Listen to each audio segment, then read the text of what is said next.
All right, everybody. So we are going to watch Tucker Carlson interview Steve Bannon, and we're going to have a look at why there's a bunch of people that are in line with me. I would say Steve Bannon is very much in line with me. We we look at the world from, I would say, a logical geopolitical situation point of view. Sorry, and uh, now in the past, I'm not sure if you're aware, Steve Bannon was very much part of the anti-China propaganda, uh, group of people. In fact, there was a period there during COVID he got silenced heavily. And I remember one of his live streams. I jumped on the live stream, and I was like, "Hey, how you going, everybody?" And the chat just exploded with lots of people going, "Hey, Dave! Hey, Dave!" And even Steve was on, and he actually commented and actually said, "Hey, Dave." So that was when I was going viral. That was when I was getting lots of clicks.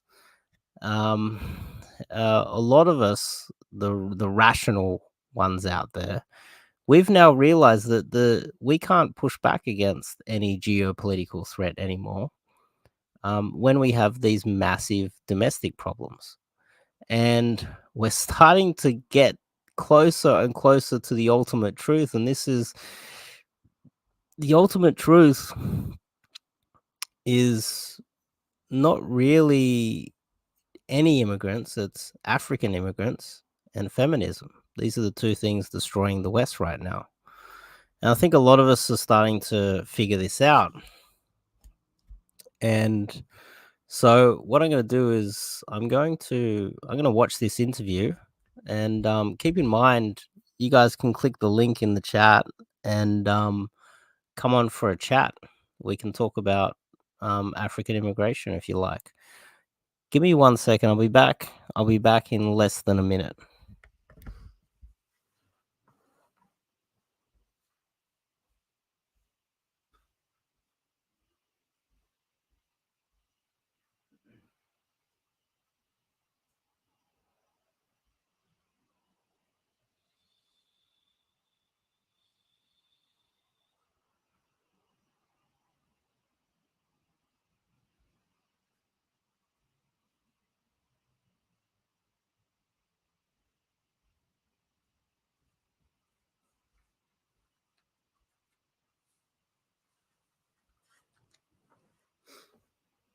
Just getting a drink of water, that is.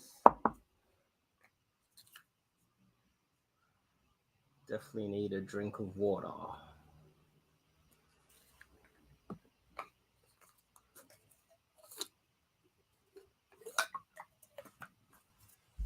Let's actually just get straight into it.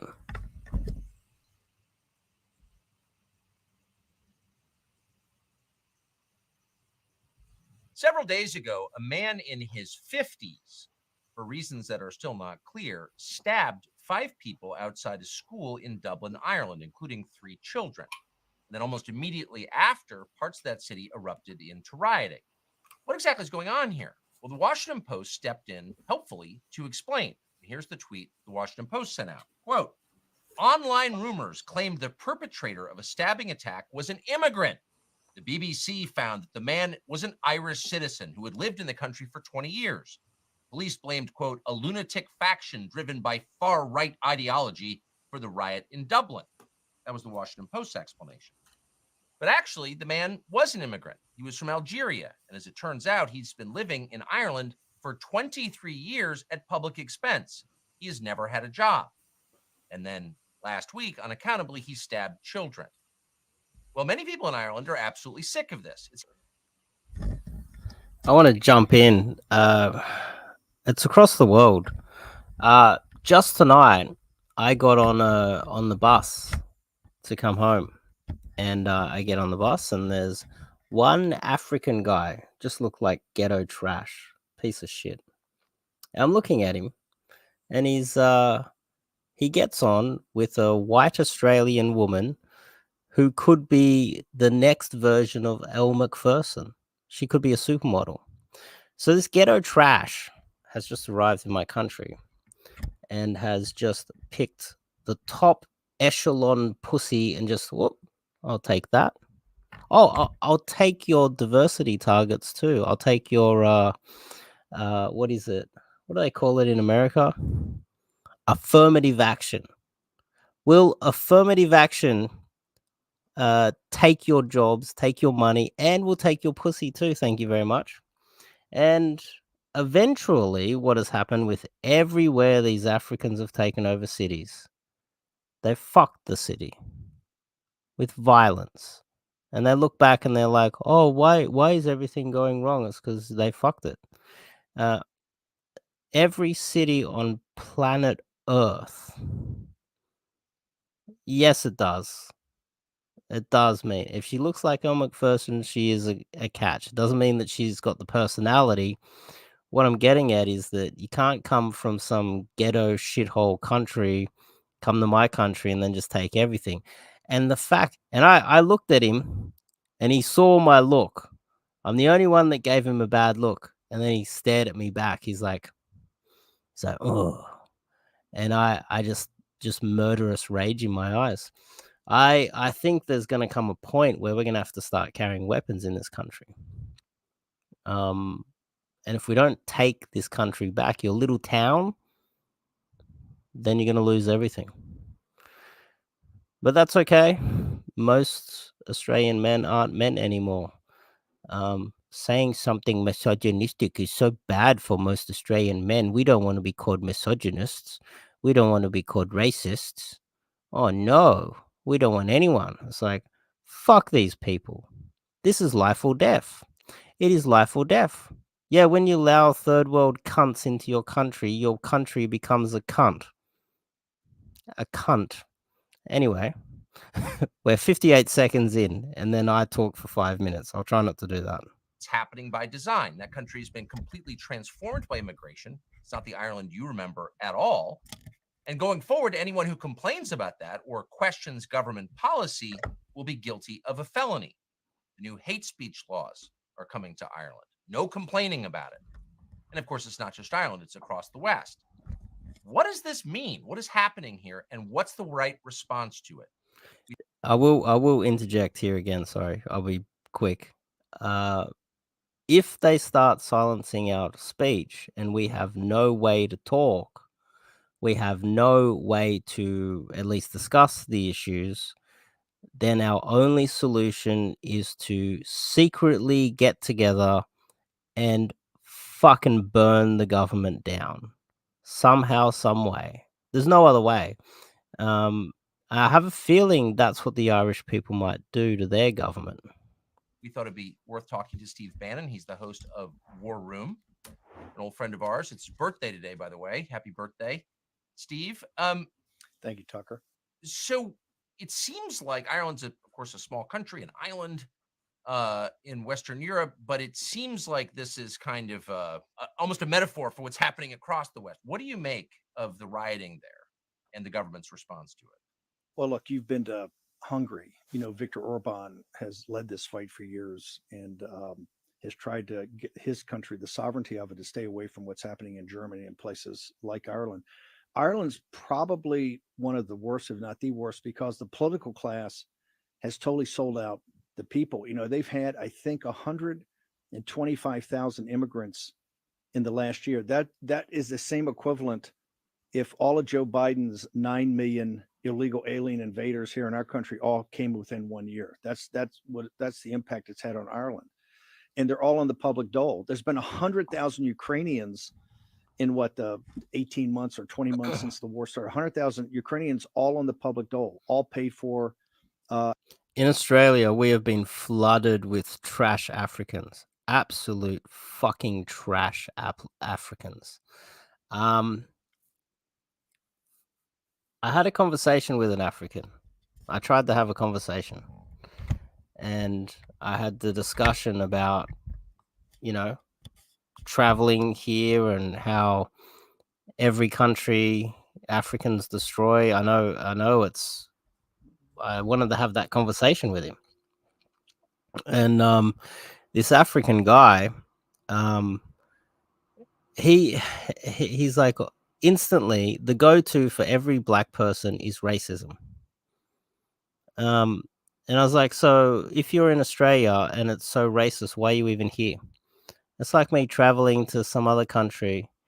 Let's just say I decide to go to Singapore and they're racist to me, or Japan, and they mistreat me. Well, then I go back to Australia. I go back to where I came from.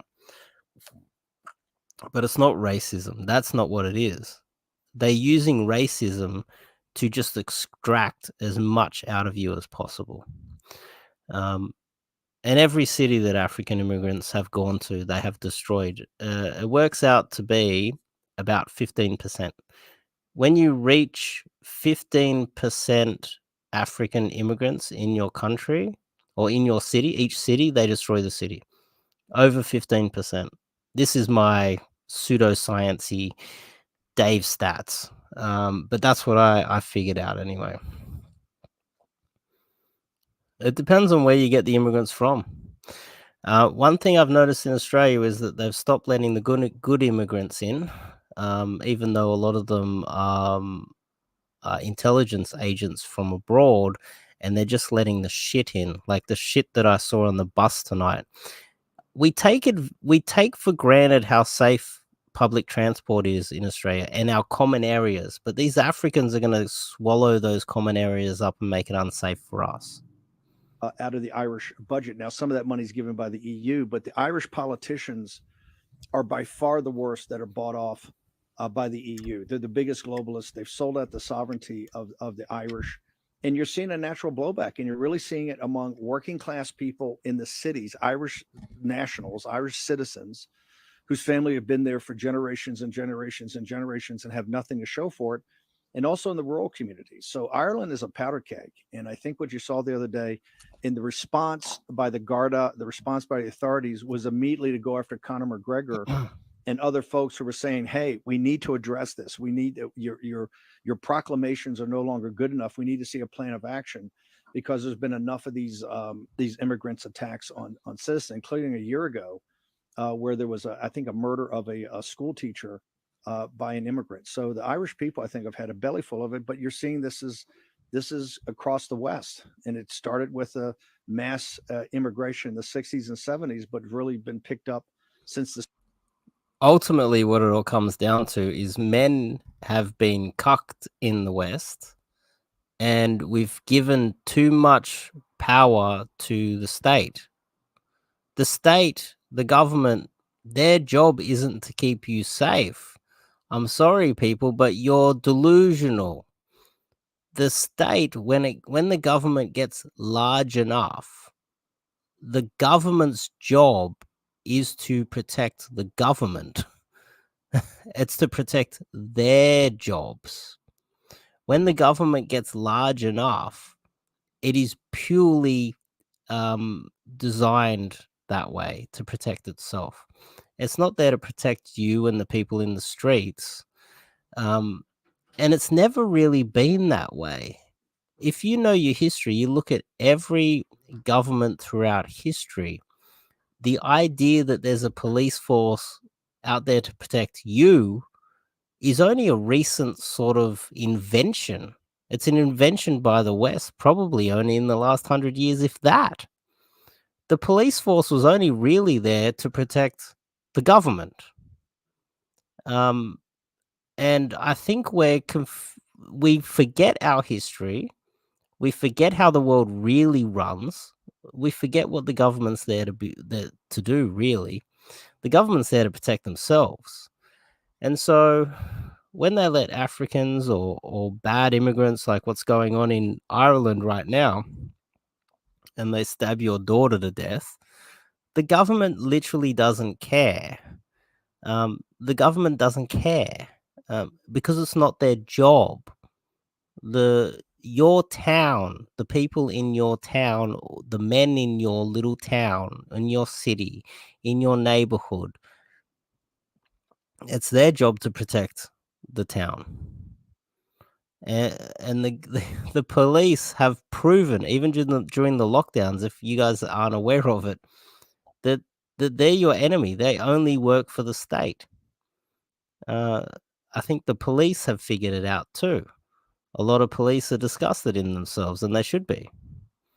And so, if Australians are going to protect themselves, if an African or an immigrant messes up in your area, the men in your area, your little town, need to go and mess him up, and let the immigrants know that we still have the numbers within our own country. It's the only way. Otherwise, what we're going to be doing is we're going to be walking in our own little town or city or whatever, and we are just prey to the immigrants, because the immigrants come from violent neighborhoods, areas that are unsafe. They come to your town and it's safe. The people don't attack you for no reason. And no one attacks them, even though they're the minority. Well, then they come and prey on you. They prey on your daughter. They bash your son. This is what's happening, and we need to remember that we have to take care of our own little town and neighborhoods ourselves, and that means using violence to protect ourselves, and that means if a foreigner walks in, letting them know who's boss. Syrian civil war and what the Germans did back in 2014. So the Irish government is trying to replace the population of Ireland with people from the third world, obviously. But why? What's the justification for that? Ireland was never a colonial power. These are not people they once ruled coming back to the mother country. The same people have lived in Ireland for thousands of years. They have a native population and they're being replaced. Why would someone want to do that, do you think? I think you're seeing this because the political class is very tied to Brussels. The political class, and there's really no true opposition party when you think from a populist nationalist perspective. They've got a couple of small parties that are starting to grow. Of course, you got Sinn Féin, who's the political arm, or the IRA, who are more and more taking on a nationalistic bent. You've got a couple of small parties. One's kind of Trump inspired to combat this. But I think these people are seeing, and look, you talk about the great replacement theory, and people, people get very upset when you talk about it, but you just look at the math. This has happened across Europe. It's happened in Germany. This is why Orban has been so great replacement theory. And this is why Steve Bannon gets in trouble all the time, because he's famous and he just speaks the truth. I remember watching him give a speech at the Oxford Union in I don't know, Oxford University, just surrounded by just pathetic Oxford University scumbags that just don't know anything.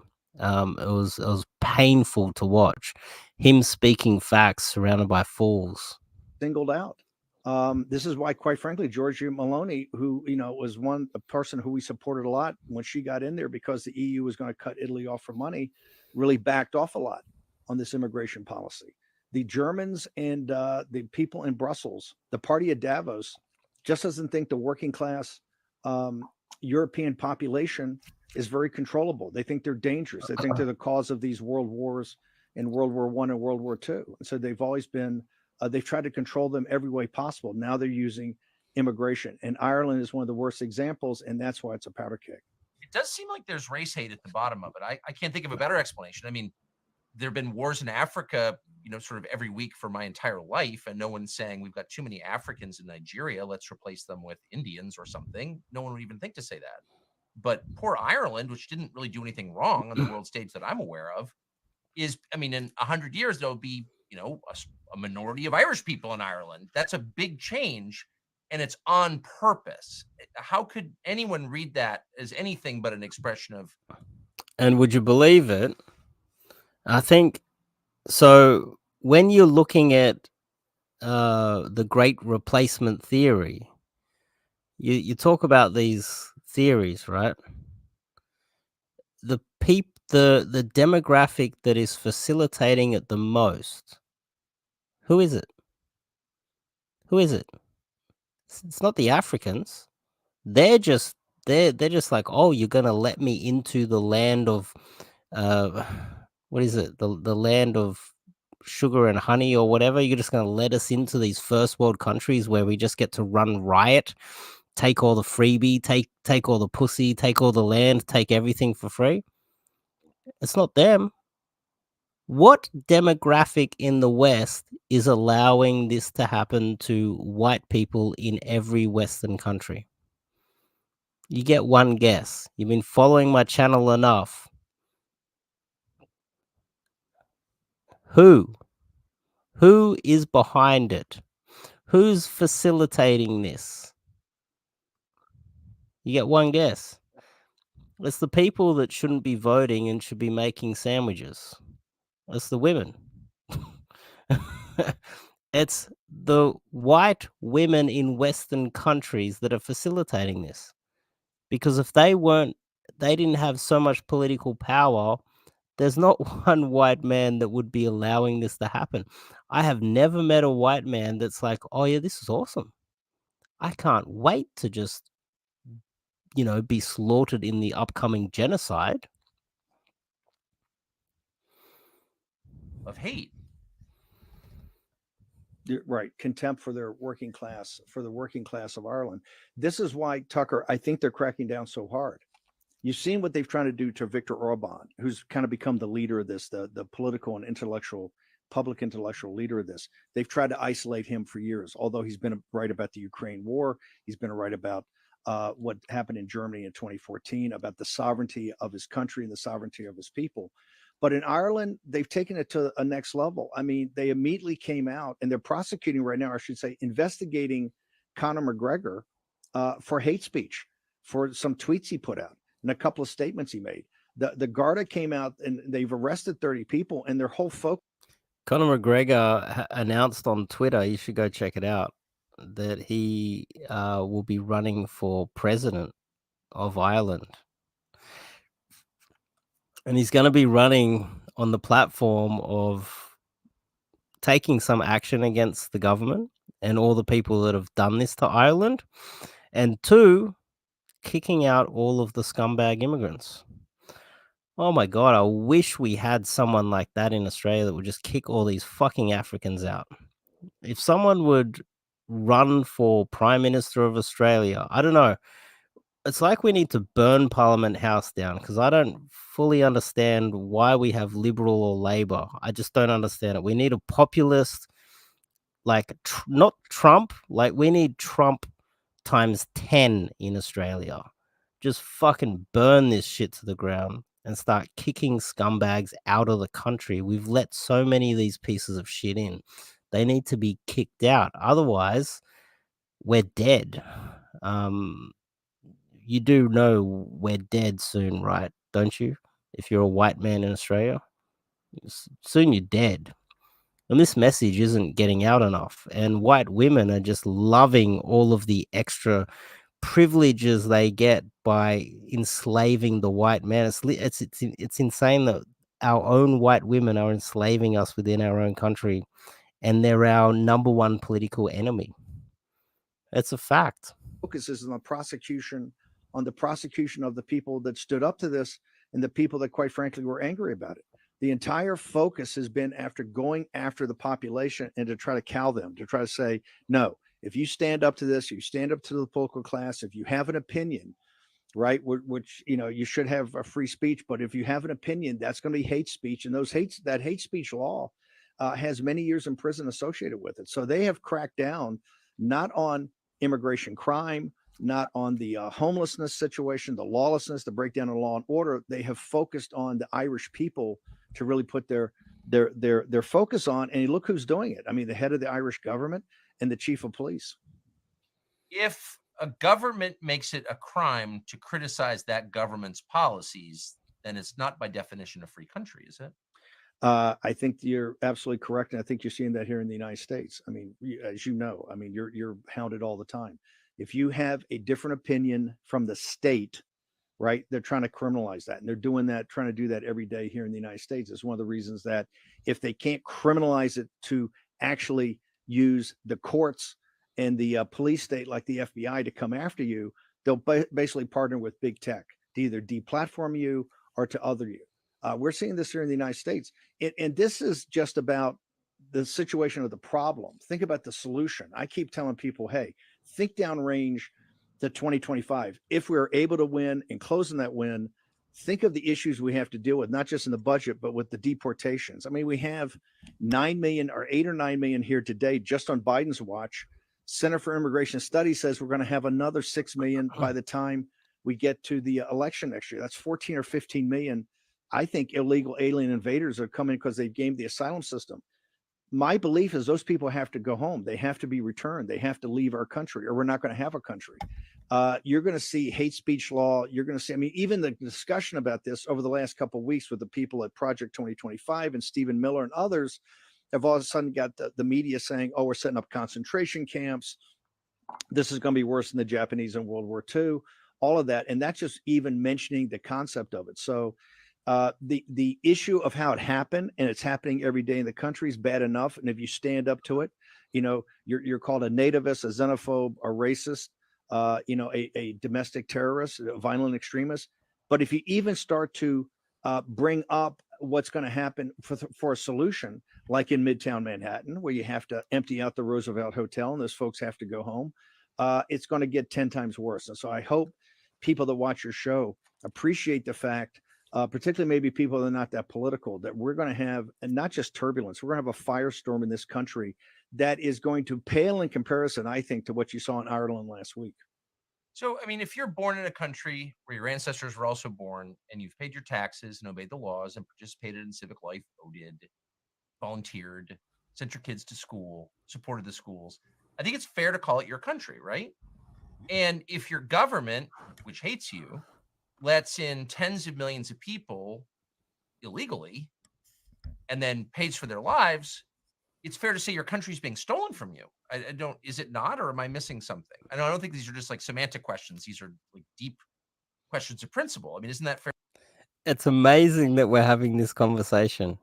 It's just amazing how fast the West is collapsing, to the point where they're saying that the country's been taken from you.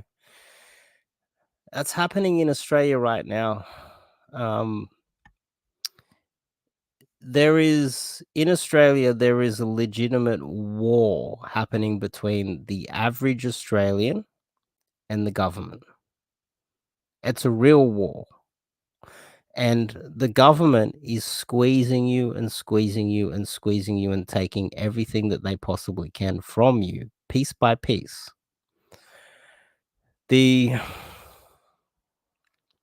Our job really is to always be pushing back. And,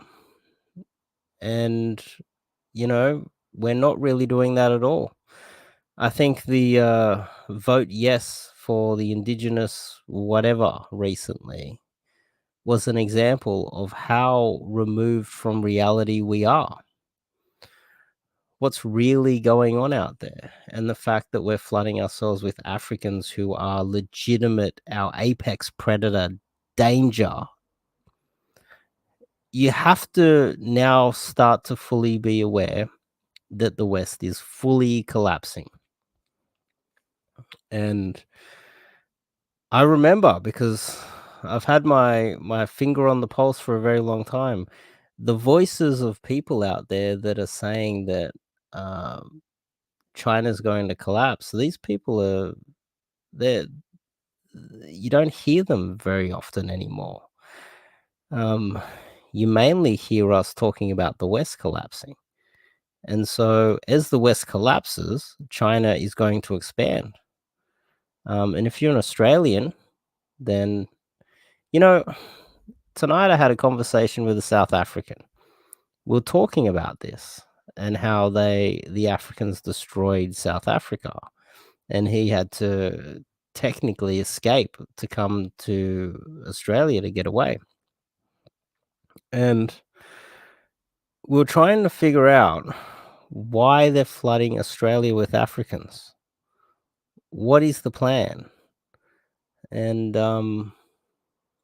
Like, what is the purpose? Is it just pure hatred of people that are like white men?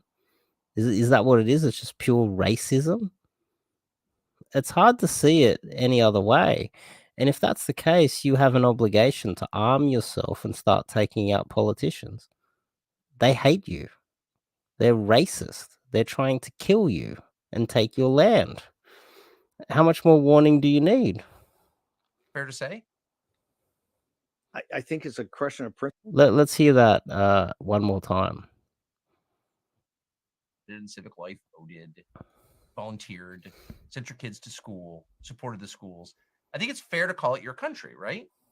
And if your government, which hates you, lets in tens of millions of people illegally and then pays for their lives, it's fair to say your country's being stolen from you. I don't, is it not, or am I missing something? I don't think these are just like semantic questions. These are like deep questions of principle. I mean, isn't that fair to say? I think it's a question of principle. I also think you gave a speech the other day. It said, hey, it's just kind of common sense. People just trust your gut. People know that something's quite wrong here in the country and throughout many countries of the world. This is what you just laid out is pretty common sense. If your family, a lot of this is so common sense, it's not funny. And we're at the point where we need to coordinate ourselves. If you're a white man in Australia, are you speaking to other white men and talking about these things? Whenever I see a white man in Australia, I go and talk to them. I go, I think they're trying to kill us. I think we need to coordinate ourselves and push back a little bit. And I very rarely meet a white man who isn't aware, or at least has some sort of a gut feeling that something isn't right. And that's what's happening. We're legitimately under attack. These two guys are saying it on one of the biggest platforms there is. I don't know how many millions of people watch this. Probably 10 million people watch this interview on Tucker's Twitter. family's been here for many generations. You've helped to build the civic society, the underpinnings of this society by just being a good householder, by being a good citizen. If you've served this country, if you've paid the taxes, you have a stake in the country. You have something here. And obviously, with Ann Coulter thinks, she estimates there's 40 to 50 million illegal aliens here. We know there's 9 or 10 just on Biden's watch. If you just even talk about the mathematics of that, they come after you for a great replacement theory. What's obvious, just common sense of what's going on. You just look around and you look around in the great cities of the United States right now. I mean, Chicago is basically uninhabitable. New York City, Midtown, is virtually uninhabitable in many areas. San Diego Airport was taken over this weekend by, 400 or 500 illegal aliens who were here, who kind of came in an asylum, but nobody, people are now, blue states are shifting them around, are paying millions of dollars to send them from Chicago to other places. It's obvious what's out there. The issue is who has the courage to step forward and say, okay, we have to have a program to stop this immediately. And we also have to have another program to basically get these people out of the country. We don't have a sovereign country. Even someone as powerful as you, at the time on, I would argue, the most powerful news network, were attacked viciously. And one of the reasons you were attacked is that to come after you and to say, hey, we can even get a Tucker Carlson if he brings this topic up and try to other him, that gets everybody else quiet. It puts fear in people. They don't want to talk about it at work. They're quite, they're very concerned about talking about it on the campaign trail, in the halls of Congress. Look at this right now on the Ukrainian deal. To get another $80 million for the money laundering operation in Ukraine, the Republican Senate's going to do a couple of cosmetic things on the asylum program just to try to sell it to the American people. There's no talk at all about really sealing the border right now. There's no talk about moving the House of Representatives down to McAllen, Texas. And you know what you can do? You can go onto YouTube and search like California before immigration. Like, you can search these topics. When America was for Americans and things like that. You can actually search it, and there's these old videos Old black and white, some are in color. Like the 70s when they had color videos. They're all uploaded onto YouTube, and a lot of these beaches now that have ghetto trash all over it, and it's dangerous, and drug use and scumbags everywhere. Um, they didn't have that back in the 60s and 70s. It was just white Americans surfing. It was safe. There was no crime. And it's just all these videos of America before all of the immigration, and it just looks fun and safe and awesome. The only place it kind of reminds me of is Asia. One of the few places left, Eastern Europe, and parts of Middle East. You know, in Asia, you can walk around at 2 a.m. in the morning, 3, 4 a.m. in the morning with, no fear of being attacked. But the more scumbag immigrants we allow into the West, the more you look at our cities and you just see them degrading. It's amazing that we don't recognize what that means on a geopolitical level. It will get to the point where it is unsafe just to go outside, and the government's just going to get bigger and bigger and more authoritarian, and that's going to collapse. Collapse. It will just weaken us geopolitically. Other countries will start bossing us around. You can't let women take over your government, and that's what's happened. Have you? It'll be interesting. How many of you guys heard about what's going on in Argentina at the moment? I've got a bunch of friends that I'm convincing to visit Argentina in 3 days' time and just go check it out for me on the ground. There's a new president in Argentina, and Argentina was going through hyperinflation, over 100% inflation. Would you believe that? And it was caused, dare I say it, by women. It was caused by women.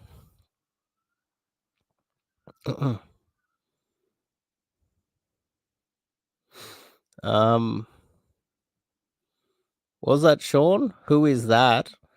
I think his name's Javier Malay. Javier, it's a J. Javier Malay. I had a look at the guy. The guy's a legitimate genius. He comes across crazy, the new president of Argentina, but he's actually a genius. He's a legitimate genius. I had a look at some of the way his economic theory, and yeah, he's a genius. You hold the House of Representatives there until the border's sealed, till the Rio Grande Valley's safe. Anytime it's brought up, it's considered a mortal sin to the globalist, to the uniparty, and they're going to make it only. This is one thing, and I'm sure I want to emphasize: this is only going to get worse. It is not going to get better. The Center on Immigration Studies says that we will have another 4 to 6 million illegal alien invaders under this gamed asylum law here before election day of next year. And already we know this is costing us $500 billion of money we don't have, and money, quite frankly, is not budgeted. That's why Eric Adams in New York, a sanctuary city, he wants a $5 billion bailout. And because the Republicans and the MAGA are saying, no chance, you're a sanctuary city, you asked for this, you got it, you got to pay for it. The police department there's going to be cut by 20%. The education in New York is going to be cut by $1 billion. So this is getting to be a national crisis, but still you get demonized if you even bring it up. And this is what you're seeing in Ireland. I think the tension among working class people, when nobody represents them, nobody can talk about it. And even people like Conor McGregor that come out are immediately prosecuted or investigated, at least, for hate speech. I feel like I'm a pretty balanced person emotionally, and maybe I'm flattering myself, but I don't think I'm a radical or not. But look at what's going on. they're telling American citizens who are born here, have an abortion, go ahead, and end your life with euthanasia, make sure your kids are trans. They're basically doing everything they can discourage people from leading longer lives and having more kids. Here's some fentanyl, here's some SSRIs. And then they're telling the rest of the third world to move here. I mean, what's the message of that? I mean, the message seems really clear. Am I missing something? Why wouldn't people start to get very radical once they figure this out? And it's not hard to figure out. I think it's very clear, and also the scale of it. On D, I think the question is how to stop it, and the next level of that is these guys will probably say vote for the Republicans or vote Trump in. But this is happening all over the world. What to do about it in Australia? You can't vote in someone when both political parties are exactly the same in Australia. There's nothing you can do. And the fact that, the wrong people have political power in this country. So what do you do? Where are white Australian men rallies happening? Can I join one? Where's the party for white Australian men? There's protests for Palestine, but where's the protests for white Australian men out there? White Aussie men. Where's the white Aussie men groups? Where are they? I can't find them. Where is our safe space?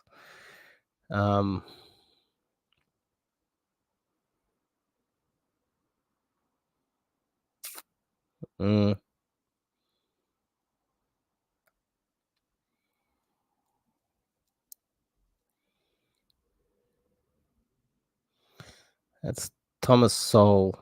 That's an O. Sowell. Yeah, I've read all Thomas Sowell's books. There's a lot of them.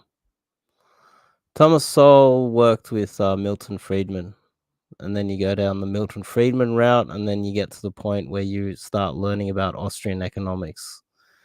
That's where I started before I discovered that China was a threat, studying economics.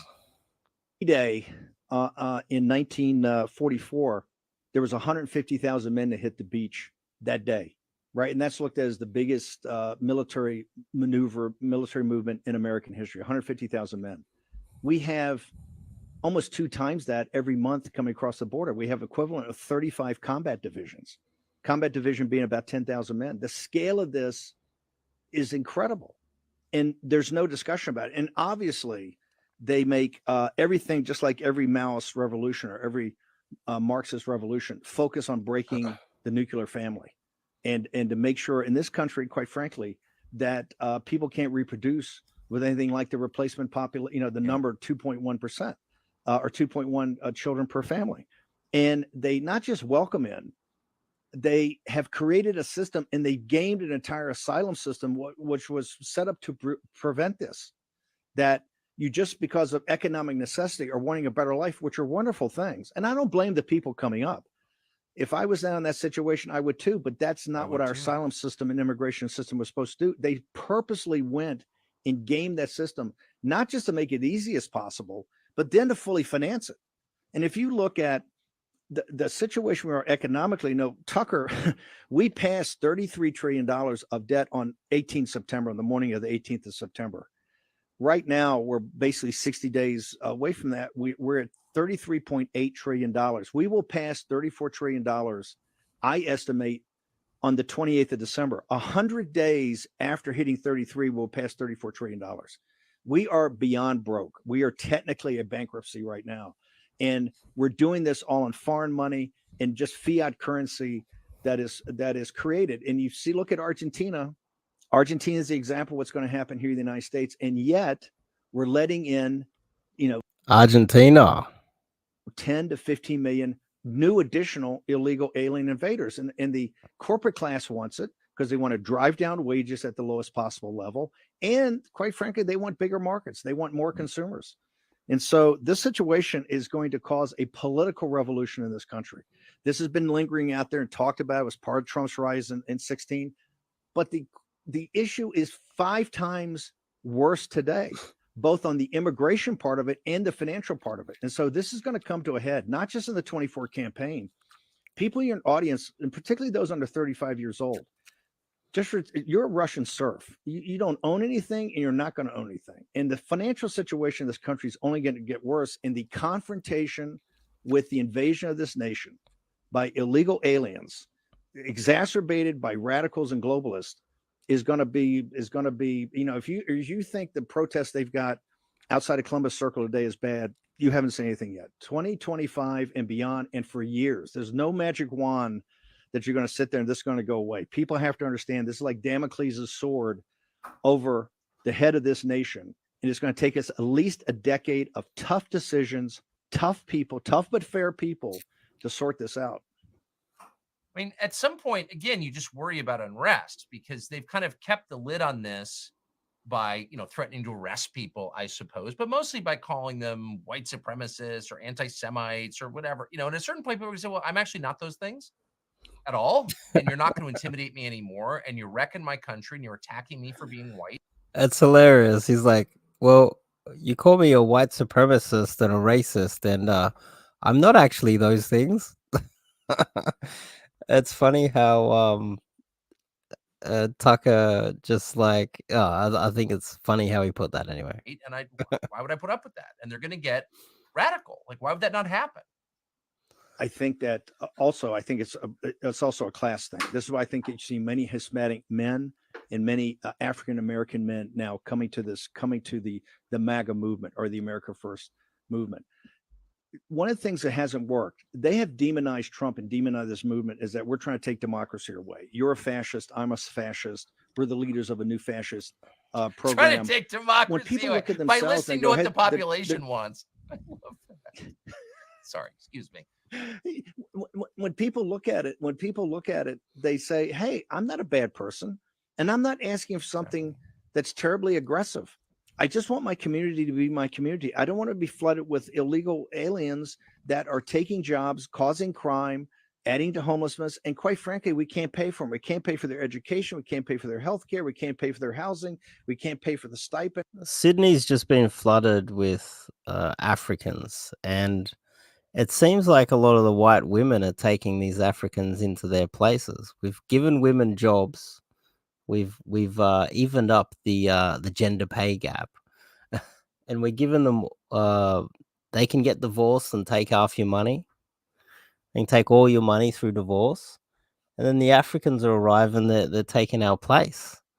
And you look in Sydney CBD, and there's so many of them. Just like homeless Africans already. It's already becoming a ghetto. Go have a look. I can go film it if you want. And the phones, we can't do it. And people look and say, "Hey, they're calling me a fascist every day. They're calling Tucker Carlson and Donald Trump and Steve Bannon and many, many others leaders of a fascist movement." Well, I don't feel like a fascist. I feel like it's common sense. I think that's the power of your speech the other day. You said, "Hey, just look around. Just trust your gut. Just look around and see. It's something." It's funny. It's funny. Like, you're the victim. They're stealing your wealth from you. They're stealing your country from you.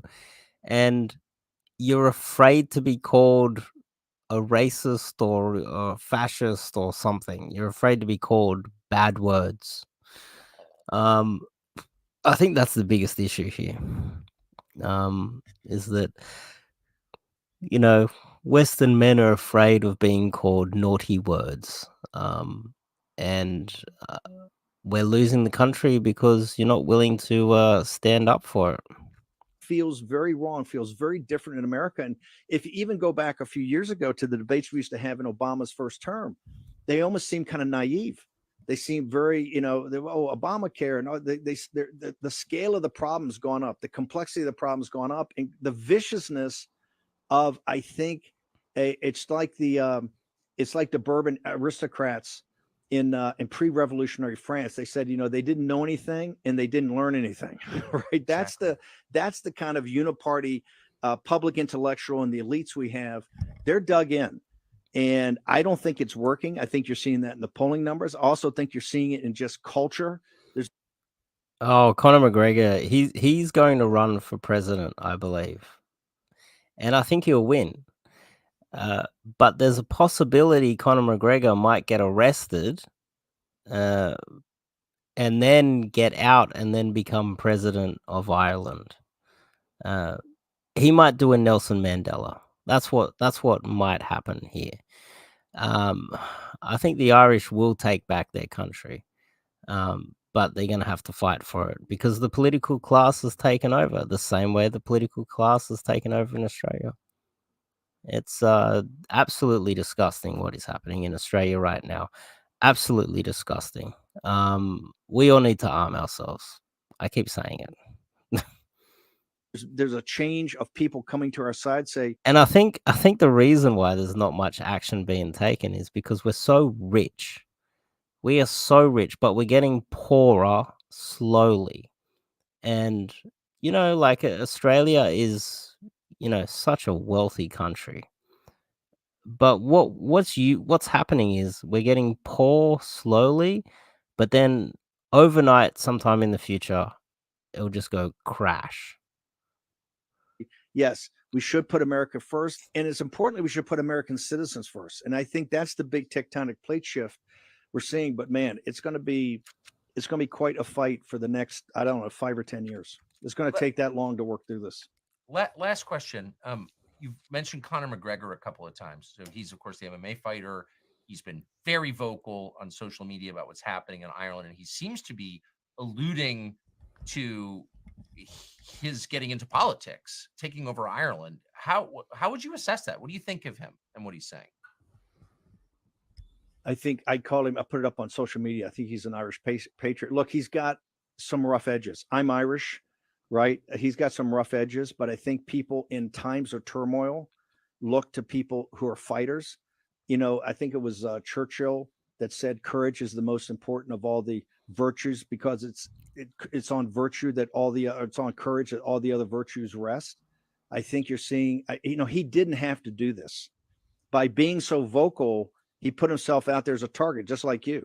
Once you're out there, if you step forward and say, hey, this is not right, this is what we have to do, we have to think about the country and we have to think about the country's citizens first, all of a sudden you're a target. He could have a great life. He's launching pubs. He's an internationally known guy. It's like Trump. You could go do other things. You don't need this. He's doing this, I think, for his great love. Conor McGregor is perfect for this job. Perfect. I'm actually, this is better than any UFC fight. Seeing Conor try to take back Ireland, and he would have the backing of the entire Irish people, 100%. Of Ireland and the Irish people. And like I said, he's got some rough edges. But remember, in what I call a fourth turning in turbulent times, you're going to have the Donald Trumps of the world step forward. You're going to have the Conor McGregors. Those are the people that are going to come through in times of turmoil. These are not era where people that have worked in the state legislature and just punched all their tickets are really. And I think everyone agrees. Everybody you speak to agrees that this needs to stop. It's just that the political class, the evil political classes, have been just squeezing us, ignoring us. We talk to them politely and say, oh, stop destroying our country, please. Do you mind? Oh, more immigration. Look, can we slow it down a little bit? They flood us with some more issues, more political problems, taking away our freedoms, censoring us. And there comes a point, and part of the reason why they call you racist and xenophobic or whatever, it's because they fear that you can take back the country, that you do have the ability to do so. That's why they come down on you so hard. But I think there'll come a point where the average Australian, the average Irish person will get together and start burning down political parties, burning down Parliament House. I think the Australian government is fully aware of how angry the average white Australian man is, and how easily manipulated and stupid the average white Australian woman is. And they're just exploiting it. And there'll come a point where there will be some sort of explosions. I'm not sure exactly where. Hopefully, it triggers in a place like Ireland. I think what people are looking for, they're looking for people that are courageous, and we'll have to see Conor McGregor. Look, they're going to come after Conor McGregor. I mean, hard. They're going to do the hate speech thing. I think they're also going to limit the ability of people to go in Ireland like they've tried to do in England, because I think the political class there is petrified about some new party coming up that's more populist nationalist. We've seen it in you've seen it all over the world. You've gone and interviewed people from Spain to Brazil to Argentina. It's interesting that the biggest lid they put on this is in Great Britain and in Ireland. Remember, the Tories are worse. The Tories are 10 times worse than establishment Republicans. You still don't have, even with Nigel, you still don't have a populist nationalist party that's really risen as an alternative. And in Ireland, they will do that. Corrupt political class will do anything Brussels wants, anything Davos wants, to make sure that there's no chance for that party to come up. And the first thing, yeah, what they do is whenever someone rises up and wants to be that person, they squash them fast, imprison them. Well, they censor them first, maybe give them a fine, threaten them with some sort of hate speech laws, ultimately arrest them. And that's why, well, Britain is it is a disgusting dictatorship. And the average British man, oh my God, they're so brainwashed. It is insane how brainwashed the average British man is. Oh man. I was talking about this. There's a British guy that's just started up a coaching business in Sydney. I was looking at him recently. He's such a fucking simp. Oh, you need to compliment women and you need to be so careful around women. Oh my God, what a fucking piece of shit. And I'm gonna speak to him soon and tell him, don't bring your cuck shit to my country, you cunt. I'm serious though. they'll attack national figures like Conor McGregor that say, hey, we got to really start putting the Irish people first. Yeah. They hate themselves so much. It's just remarkable to watch it. Steve Bannon, again, happy birthday. Thanks a lot for doing this. It's great to see you. Thanks, brother. Thanks for having me on. Love the show. Thank you. I was so close during the lockdowns to actually going on Steve Bannon's show. And I was close to having him on this YouTube channel too. And around that time, I got hit with a bunch of, what were they, like community guidelines strikes? I don't know if you guys can remember. I don't know if you guys were around that time, but I couldn't upload for a while. They were threatening to take down the channel. So that's a little bit disappointing. But anyway, I don't see anyone in the back room that wants to come on for a chat. And it is 4 minutes to... Yeah, Tommy Robinson. Well, the one thing you got to understand it. One thing you got to understand this. There's the guy. Look, the people out there that are hating on Muslims or whatever. I don't think hardly any of them have any decent points, to be honest. Unpopular opinion. I think a lot of them are just working for the Zionists. Whenever you hear someone like attacking Muslims, the Muslims because of blah blah blah, they're just working for the Zionists. If you know who they are, they're just working for Zionists. That's it. It's as simple as that. Instead of talking about real threats to the country, like real threats, like geopolitical threats, and poor economic ideas. That's the real threat.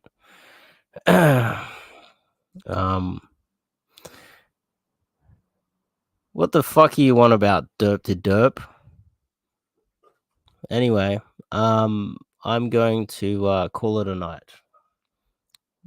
So midnight, good night.